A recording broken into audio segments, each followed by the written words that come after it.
front page of the paper there, an honour for David Beckham, but actually somebody else.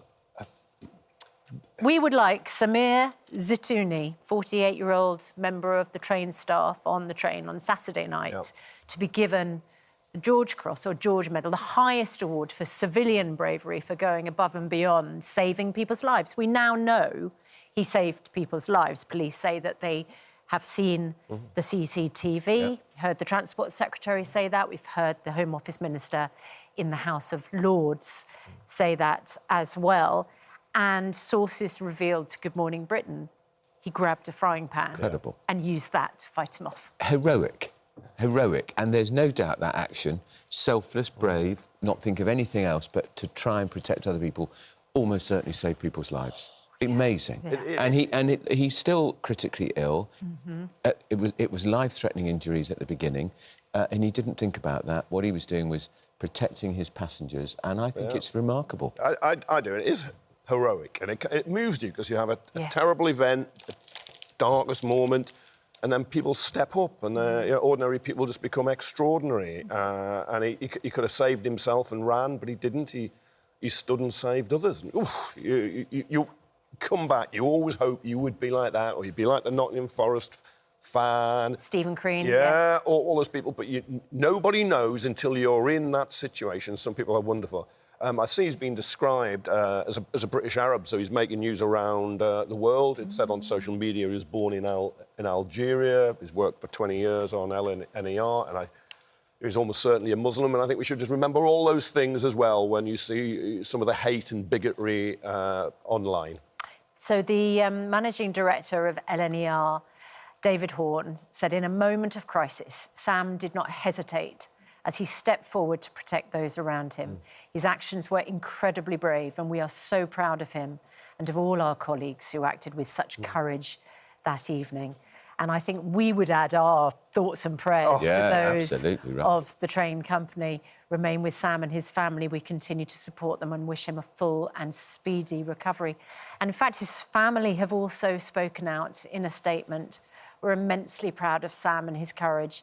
The police called him a hero on Saturday evening, but to us, he's always been a hero. Lovely statement. So moving. And, of course, they're in the midst of panic and worry and concern and fear because, of course, he's still gravely ill. He's critically ill in hospital. And part of you might be thinking, I wish he'd done a runner if you were his family, because he'd be safe and protected, not fighting for his life. Yeah, well, if he was on a different shift, he was on a different train, he'd run away, as you say, or fled, locked himself in a toilet. But I don't blame anyone who locked themselves because you're trying to protect yourself. But it is incredible. Other people are saying, right, there's somebody with a knife in a clearly unhinged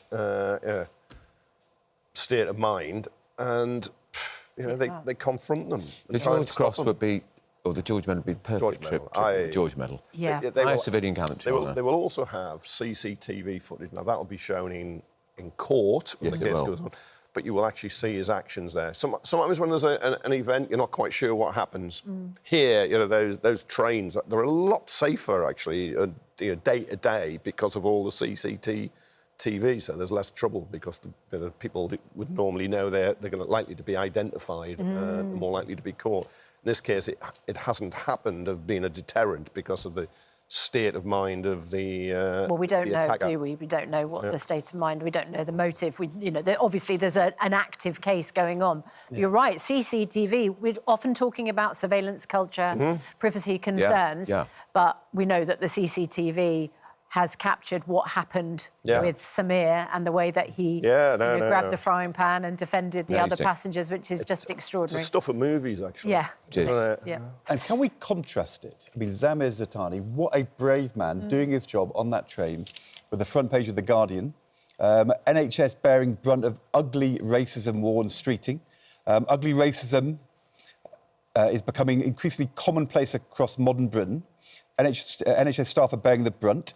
They say they're shocked hearing NHS staff, especially those working in A&E, recount growing levels of harassment, aggression and violence when their care gets delayed. I mean, these are people also on the front line, doing, in a different way, brave jobs. I think it's a brave job to work in A&E overnight, all especially year on round. a Friday and a Saturday night. And people, if there's problems in the NHS, it's not the fault of the staff. And the idea that there is growing harassment and abuse because of the colour of people's skin, I mean... It's appalling and not acceptable. And frankly, I think if people behave like that, they should be denied access to the treatment. Appalling. Well, yes, it's interesting frankly. you say that because Wes Streeting had said that he had a colleague whose daughter, a resident doctor, works in a hospital where a man said he only wanted to be treated by white staff. And although this resident doctor was Asian, Wes Streeting said she had slightly fairer skin. And a colleague said, will you go and see if maybe he'll accept you? And rightly, Wes Streeting says, she turned around and said, no, I won't actually. Go and tell him he either wants our care or he doesn't. He doesn't get to racially discriminate. Absolutely she made the right call. There's no says the Health apartheid Secretary. in who gives you your treatment in the British NHS. That is an outrage, and that should be withdrawn. That's it. You've abused the staff. You won't accept treatment from a black or Asian or Arab. You get no treatment. So what would happen in that situation then? I'm sure they'd kick off, but we now know there are security protection officers in just about really, every A&E now, particularly on a Friday and Saturday night.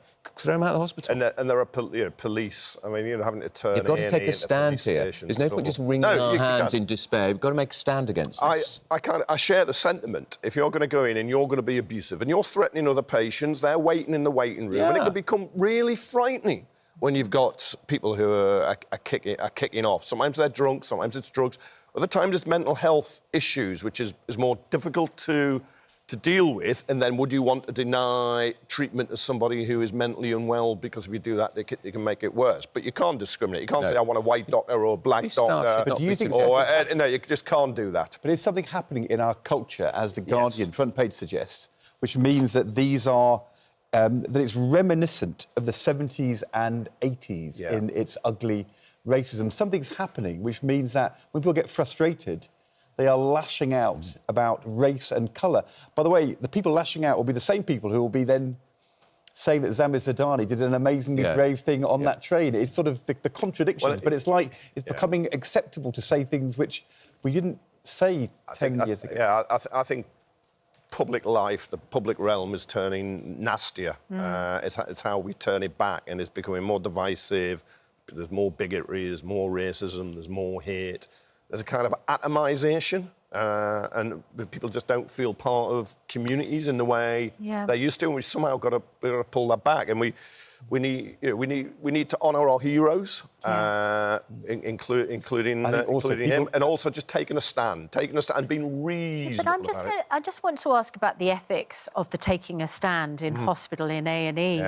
Because although I think you're right, on principle, of course, you should not accept when a patient dictates to you their own racist view about who they should be treated by. But I can't imagine that a hospital would then say, we're letting you go, we're not going to treat you because you're racist about who you want to be treated. Well, I know you say that, Andrew, but I can imagine there's probably many NHS staff who have received this kind of abuse and discrimination and say, you know what, unfortunately, we have to treat that person. Because imagine if that person goes home and got, something dreadful happens because they weren't treated. And what does the hospital say? Well, I'm afraid, they were racist and therefore we didn't treat them. They should have thought about that. And I would also extend it, so if they come in roaring drunk and are abusive and lashing out on a Friday or Saturday night and they cause some form of injury to themselves, they don't get it either. Really? But Susanna, you're right. There are war zones now. Yes, I understand. I've been in A&E not that long ago. Corridor care. We've got to protect the staff. Absolutely. Right, so a drunk guy comes in with a gash on his head, he's bleeding out, and he's abusive, and we say, you've got to go because you're being abusive. You wait outside until you cool down. Well, I just don't think this is realistic. A good old friend of mine from school days was a paramedic for 25 years and an A&E in South Shields, just retired. I know the staff always try and find a solution. That's what they do. I mean, they go... He's saintly when I talk about some of the people he would get going into his... it's his workplace, it's an A&E, it's a public place, it's the NHS, you got to help people. And I, like you, think, I don't tell you, sling your rook, I don't care what's wrong. Come back when you're going to behave properly. But they don't. They try and make everything work, calm people down. And actually, in some ways, that's a better approach. than trying to sling them out. Because somebody who's kicking off like that is going to have to be dragged kicking and screaming. So they try and calm them down.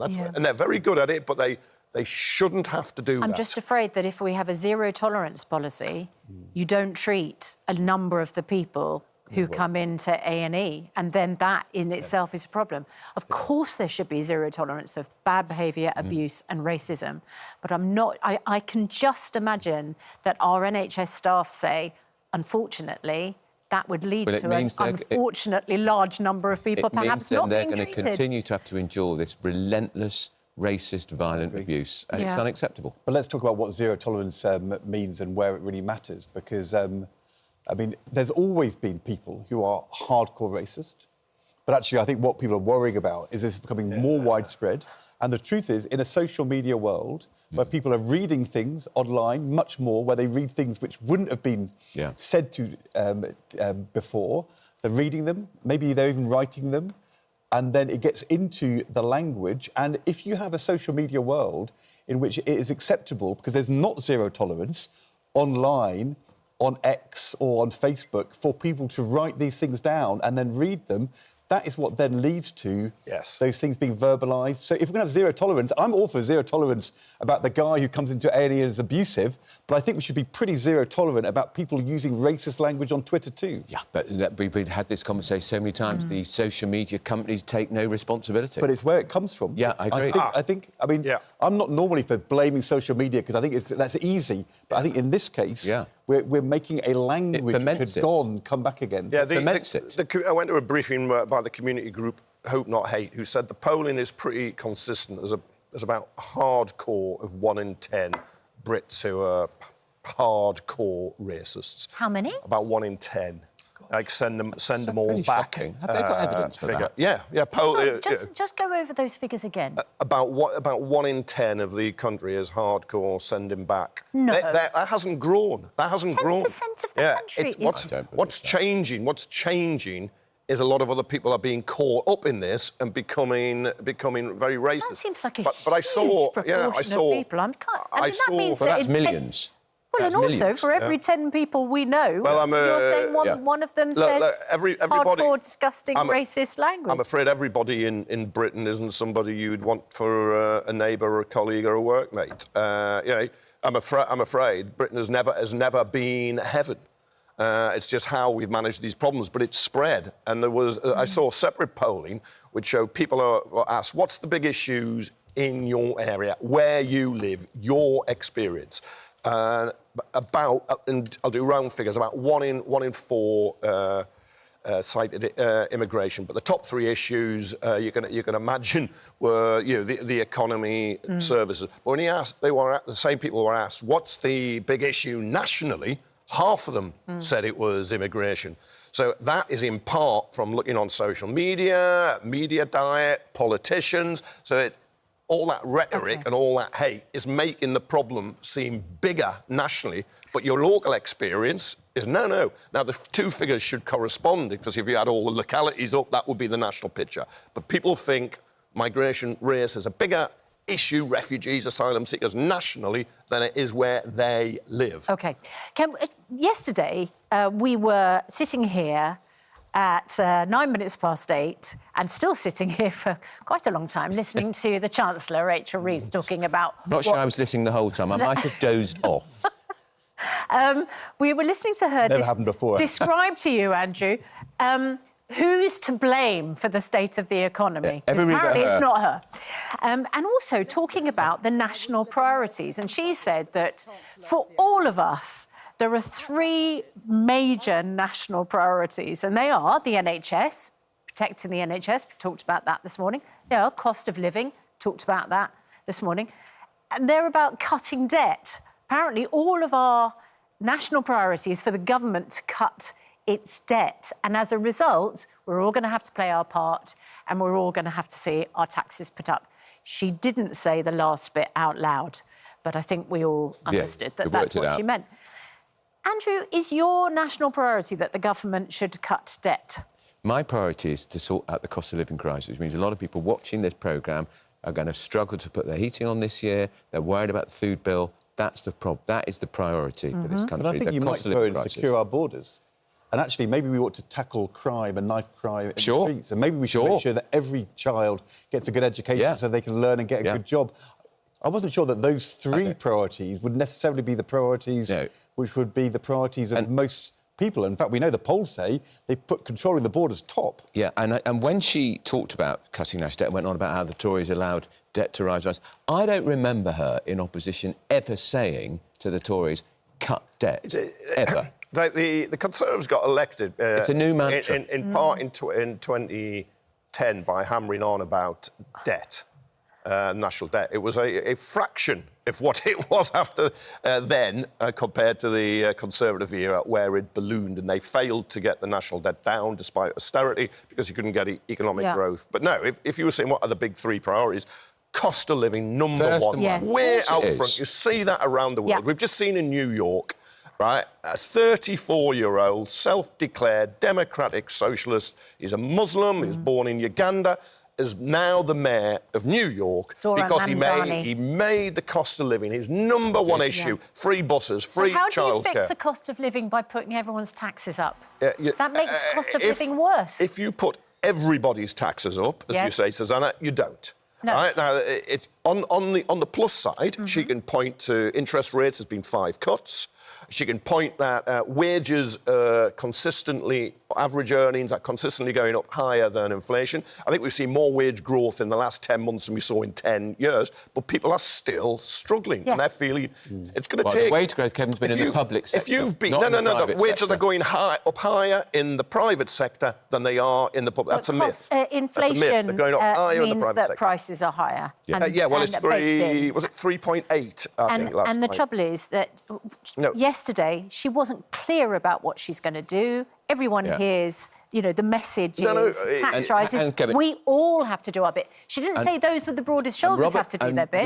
We all do. And Robert Peston said, didn't he, yesterday, in talking about her speech, he said he is convinced income tax is going to go up for the first time in 50 years, the basic rate, by 2p in the pound, which will cost the average family, is it £15 a week? That's £60 a month. Ouch. That's a lot of money if you're worrying about how to pay, balance your bills now. So what was she setting out to do yesterday? She was setting out to, I think, we got lost halfway through. I can't believe 24 hours on, we don't know. Understand it. She was definitely telling people taxes are going to go up, although she didn't say it. Didn't say it. She was saying it's not my fault. No. Although it wasn't, I mean, there were so many different explanations for whose fault it was. It wasn't totally clear which one of the 7 or 8 she was. Well, I thought when she said, as I said in my Mays lecture, that's the Is that when you lost the room? I just thought, look, she had an 8-minute. If you go on, the Queen the old Queen, the dead Queen would never go longer. But just say 10 or 12 minutes to get in everybody's sitting rooms on their TV and make a case and say, I am on your side. I'm going to fix this. It's not going to be easy. I've inherited problems, but we're on the path. I'm going to fix it. Just as I'm fixing the NHS now, I'm going to living standards or whatever. I'm going to fix it for you. But instead, she was like delivering a lecture to economic students. According to Kemi Babe, it's a great word, isn't it? Waffle bomb. Brilliant. I might use that myself. Yeah, it was impenetrable. Which leads to that Mirror front page, which is very interesting. I mean, I think you would normally think the Daily Mirror is the one paper, the Mail, the Times, the Express. It's not surprising they're giving the government a hard time. The Mirror didn't say, sort it out, Rachel. She said, they said, make plea it fair. after tax rise hint. But it is. It's like the people who buy and read the Mirror are low in some middle earners. And when she says she did it, Cameron was, we're all in this together. No, we weren't. You hammered low income people, Cameron. She's saying, well, we've all got to play our part. But people on low incomes, people who are struggling, they should be protected. They should be helped. Yeah. I see the case for higher taxes and I see a case for a wealth tax. I see closing loopholes where landlords don't pay national insurance on their incomes while workers do. I'd close all we will find out loopholes. on the 26th of November, because we still have weeks of speculation. About what she's going to do in her budget. A complete disaster, that speech. Right, and we need to just mention that our very own Ed Balls has been in the receipt of an honour. It's not quite what Sir David Beckham received yesterday. Bigger, actually. Knighted by the King. It's bigger than his box. As Posh stood by. Ed has been honoured with a Lifetime Ambassador Award at a ceremony yesterday afternoon, nominated by City Lit from the British Institute for Adult Education for advocating... Oh, dear. advocating for stammering support, including here on Good Morning Britain. Yeah. Fantastic. It's a Get Nation Learning Award. And congratulations. Thank you. You do, I have to say, you do so much to inspire people, particularly young people, I would say, but also, of course, older people who've never been able to open up about the fact that they have a stammer, because you are very open about it, despite that fact, for years in your professional life, you could barely admit to yourself that you had a stammer. And I was told if you talk about it, it will make the difference. And the award is partly for having got the support as an adult, getting help and support adult education, but also, but I think it's also spreading the message. And that's what we do from time to time on Good Morning Britain. We say it's OK to talk about it. And actually, if you ask for help and you get it, then that can make a difference. And you can end up like me, being able to, well, sort of being able to read autocue and interview people and talk on television. Not always talk sense, but talk it nicely. I know, but call out when you don't talk sense. No, we do that. Very rare. Every 5 seconds. But this is where it is just really important that people can see somebody like them. Absolutely right. Who's overcome whatever and has prospered and done well. And it's role models and it's having mentors. It's really, really important. Well done. But no, it is. Yeah. Thank you. Well, thank you to GMB for talking about it. Gareth Gates, Jessie Yendall, we're always talking about it. It's really good. Love it. And you've polished off the awards. And we'll put that on the mantelpiece. We will. Lovely stuff. And congratulations. Thanks both very much indeed. We will see you at 9:15. I love this comment from Copper Ken on X. Who needs superheroes when you have Samir, the train worker, and his trusty frying pan? Wishing him a speedy recovery. Quite right, too.